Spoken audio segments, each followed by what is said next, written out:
કીધું છે હવે બનવા પણ રાખ્યું નથી. કોઈની માઈ છોકરાને દોધ ચોપ્યા 4 મહિને ચીડીકા મોટો થાય શું ખાય? એ તો એના હાથે આવો અને પડી જાય એટલે બીજા એના હાથે આવો તમે એક વખત પાડી જવો લાવો ખબર પડે. કોઈ છે એવો ડોક્ટર પાડે વખત દોત ઇન્જેક્શન આલી ઉગાડે. આ સફેદ વાળ થયા તમે રન કરી કરીને કાળા કરો પણ એવું કોઈ છે ડોક્ટર ની સાથે કે અંદરથી ફેર કાળા કરીને ઉગાડો વાળ કે હેડો તમે ખબર પડે. એ તો એ જે કર્યું છે ને એ બરોબર કર્યું છે. આપણે એમાં હોશિયારી કરવા જેવી નહીં. આપણે તો ફક્ત એટલું જ કહેવાનું જરૂર છે કે ભગવાન મારા નાથ ત્યાં કર્યું ને એ ખરું કર્યું છે. જો હોશિયારી કરીને તો હમણાં તમને ભાડાની ગાડી આવે છેવટ તમારી ગાડી હોય તો બે આવે અને 4-5 કિલોમીટર આગળ લઈને ચોકડીઓની એક્સિડન્ટ કરીને ભાજી ભોગઈ નાખ્યા અને મહિના પછી ફોન આવે તો લોકો મળવા આવો ને પછી આમ કરે ભગવાન દર્પણ સમાચાર આવે ભાઈ બોલ કેમ છો? ધીરે રહી કે હું ભાઈ ભગવાન કરે ખરું બાપા. હવે બધું પાજી રહ્યા પછી પણ પેલા તો અકરાશ નથી સમાતી. અને હવે પૂછો કે તારા જેવો ભાજેલો એક દવાખાનાનું છે અને ત્યારે આ જીવ માનવા તૈયાર થાય. આપણે આટલા વર્ષથી ગાયો ભેંસો દોડો કરીએ છીએ પણ કોઈ દાડો રાજી થઈ અને તમે એક ટાઈમનું દૂધ કૂતરાને રેડ્યું ના? કૂતરાનું દૂધ શું કા રેડે? દૂધનું પાણી ના રેડે? બધાને મંતર આવડે કોને ખબર નહીં. હવે બોર ઊંડા ના યાદ આવે સીધું 20 રૂપિયાના ભાવ યાદવા માંડ્યું પાણી પછી કે વાંધો હતો 3 મહિને પાડું નથી ગેસ મૂકી દે બોર વાળું ભાવ ઝીંકાઈ એના ઉપર વાળા નહીં કરે 2-3 વર્ષ થાય એટલે એક રંગ માંથી લઈ લે 20,000 એટલે દૂધના દૂધમાં યાદ ના હોય પણ આ જીવને ખબર નહીં પડતી ક્યાંથી આવી. જો એ હોતે ને સંસારમાં અને સંતમાં આટલો ફેર. સંસાર શૈલીના દાણા હોવા કેરીઓ લેવા અને સંત સાની મૂળમ જાય કે આ કેરીઓ આ તમે જો ઉનાળાની કેરીઓ આવો એટલે કેરીને આવો એક દોંડી આવો લોબી 6 ઇંચ અને એના શેડે કેરી વળજી રહી હોય અને આવો મોટો ગોટલો થાય. જો પેલી દોરી જેવું છે એમાં આ ગોટલો આવે ચોથાઈ ના આવો તોય કેરી ગોટલો ભરો તમે એના થરો નીચો ભરો ડાળે નીચો ભરો પોડે નીચો દોરી જેવું આમ હોય ને એ દંડી તમે આમ લગી પાણી કરીને આમ મૂઢું રાખો 100 રાહ નહીં આવે કેરી નીચો ગોઠવાઈને આપણે નહીં તાકી રહેતા તો આવડી કેરીઓ ને આવડી કેરી થાય મોટો ગોટલો કેવો મોટો તો આપણને ખબર ન પડી. લીંબુનો ખાટો જ રસ આવ્યો કેરીનો મીઠો જ આવ્યો પણ આ બધો રસ કેરીમાં લીંબુડીઓ છે ના શમો છે ધરતીમાં.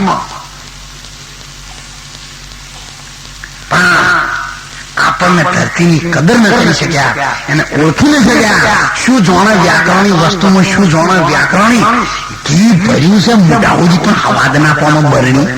આ બહેની તમે 5-5 કિલો ઘી ભરી રાખો છો 4 મહિના પડ્યું રહે પણ કોઈ દાડો બહેની માટી થઈ અને શિયાળા 15 વધીને ખાણીએ બહેનીઓ 2-3 ઘી લઈ લઈને પડી એ તો અમૂલ કોઈ ફેર જ ના પડે એટલે આપણે આવું બહેની જેવાનું હાંગરી પડી ગયો પણ મજી લગી રહે વાપરતા જ નહીં કોઈ સારું થાય એવું તો કરતા જ નથી.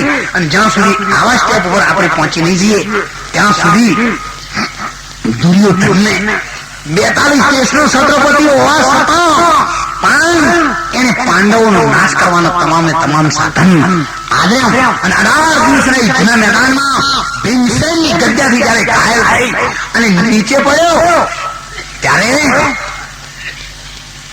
પાણી એક ગ્લાસ પાણી માગે ને તો 1000 ગ્લાસ વિઘ્ના હાજર થતા. એને અત્યારે પાણી પાવા વાળું કોઈ નથી. એમ તમે પણ તમારા જીવનમાં જો કઈ નહીં કર્યું હોય તો છેવટે પાણી પાવા વાળું કોઈ નહીં. ભલે તમારા બાળકો છે તોય એ તમારા બાળકો પણ એવા પૂર્વ જન્મના પેલા ભાવના નક્કી કરેલા આવશે ને તમને પાડશે. તમે એને ભાળીને તરફ મટી જાય સામે મળે. અને એટલા માટે એવો યોગ કુદરત ગોઠવે છે ત્યારે આ માણસ કહે કે મેં કર્યું તે સર્વે મિથ્યા બકે, એક પ્રભુ તારા હુકમ વિના પત્તું પણ હાલી ન શકે. રજકણ કારા રખડી જશે, રજકણ કારા રખડી જશે, જેમ રણમાં ઉડે છે રેત, પણ હજી બાજી તારા હાથમાં. માટે ચેત ચેત અને છેલ્લી ઘડી સુધી જે સંતોના વચનોને વળગી રહેશે એનો બેડો પાર થઈ જશે. નહીતર તો અમારા સંતોએ કહ્યું છે, અરે લખનારો લખવામાં આવે,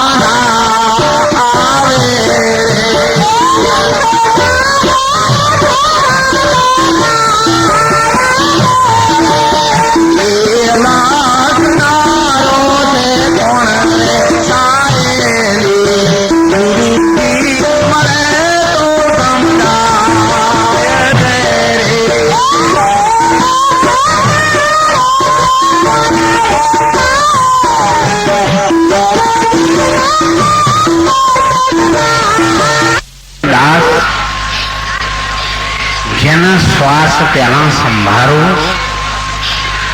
नहीं किसी का काम, भले शहर में फरो हजारो. એવું પરમાત્માને યાદ કરવા માટે સંતોએ કેટલાય તરીકા અપનાયા છે. કોઈને જ્ઞાનથી, કોઈને ધ્યાનથી, કોઈને ઉપાસનાથી, કોઈને વ્રત, કથા,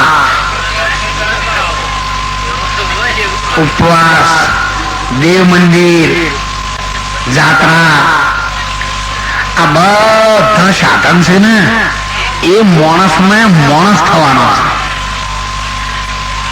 જુઓ, ભગવાન આ જગતમાં બનાવે ને બધા જનાવર, આ માણસ એ પણ એક સામાજિક પ્રાણી ગણવામાં આવે છે. એને પ્રાણી છે પણ બીજા કરતા આ સુધરેલું છે.